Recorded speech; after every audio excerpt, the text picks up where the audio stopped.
Hi ಸ್ನೇಹಿತರೆ, ಎಲ್ರಿಗೂ ನಮಸ್ತೆ.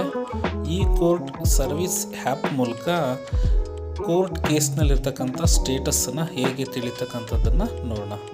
ನೀವು ಪ್ಲೇಸ್ಟೋರ್ಗೆ ಹೋಗಿ ಈ ಕೋರ್ಟ್ ಸರ್ವಿಸ್ ಆ್ಯಪನ್ನು ಡೌನ್ಲೋಡ್ ಮಾಡಿದ್ರೆ ಈ ರೀತಿ ಇಂಟರ್ಫೇಸ್ ಇರುತ್ತೆ. CNR number, case status, case list ಮತ್ತು ಮೈ ಕೇಸಸ್ ಅಂತೇಳಿ. ಅದನ್ನು ನೀವು ಕ್ಲಿಕ್ ಮಾಡಿದ ತಕ್ಷಣವೇ ನೀವು ಯಾವ ಡಿಸ್ಟಿಕ್ ಅಂತಕ್ಕಂಥದ್ದನ್ನ ಯಾವ ಸ್ಟೇಟ್ ಅಂತಕ್ಕಂಥದ್ದು ಸೆಲೆಕ್ಟ್ ಮಾಡ್ಕೋಬೇಕು. ಅದಾದ ನಂತರ ಯಾವ ಡಿಸ್ಟಿಕ್ಕು ಅನ್ನೋದನ್ನು ಸೆಲೆಕ್ಟ್ ಮಾಡ್ಕೋಬೇಕು. ಸೆಲೆಕ್ಟ್ ಮಾಡ್ಕೊಂಡು ಆದ ನಂತರ ಏನಾಗುತ್ತಂದರೆ ಕೆಳಗಡೆ ಅಷ್ಟು ಐಕಾನ್ಸ್ ಕಾಣ್ತವೆ, ಇಷ್ಟು ಆಪ್ಷನ್ಸ್ ಇದೆ.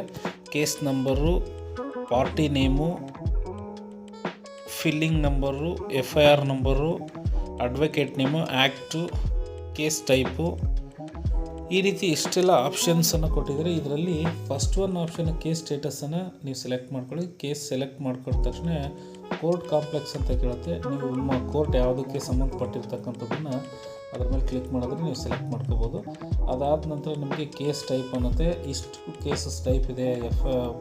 ನಿಮಗೆ OS ಕೇಸ, OLS ಕೇಸ, ಅಥವಾ ಪಾರ್ಟಿಷನ್ ಸೂಟ, ಅಥವಾ RA ರೆಗ್ಯುಲರ್ ಸೂಟ, ಯಾವುದು ಅಂತಕ್ಕಂಥದ್ದನ್ನ ಸೆಲೆಕ್ಟ್ ಮಾಡ್ಕೊಳ್ಳಿ. ಆಮೇಲೆ ಕೇಸ್ ನಂಬರನ್ನು ಎಂಟ್ರಿ ಮಾಡಿ ಮತ್ತು ಯಾವ ಇಯರ್ ಅಂತೇಳಿ ಮೆನ್ಷನ್ ಮಾಡಿ ನೀವು ಗೋ ಅಂತೇಳಿ ಕೊಟ್ಟ ತಕ್ಷಣ ನಿಮ್ಮ ಕೇಸ್ ಸ್ಟೇಟಸ್ ಏನಾಗಿದೆ ಮತ್ತು ಯಾವಾಗ ನೆಕ್ಸ್ಟ್ ಹಿಯರಿಂಗ್ ಡೇಟ್ ಇದೆ ಅಂತಕ್ಕಂಥದ್ದು ಶೋ